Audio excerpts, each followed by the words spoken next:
Assalamualaikum warahmatullahi wabarakatuh.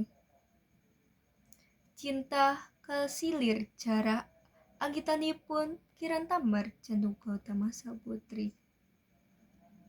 Tresno kula simpen ning jero manah. Ditulis alus teng donga lan pangyuwunan.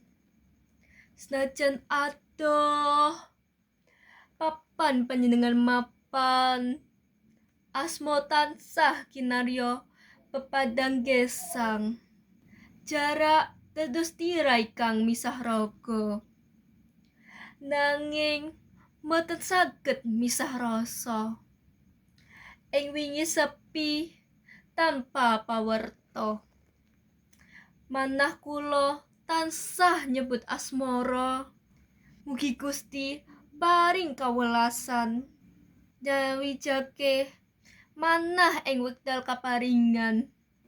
Sabar dados sarana pangajeng-ajeng. Entosi dinten kepanggihan kanthi ketentraman. Tresno kula gumantung cedhak tebih. Nanging satya lan tulus ning jero ati. Wassalamualaikum warahmatullahi wabarakatuh.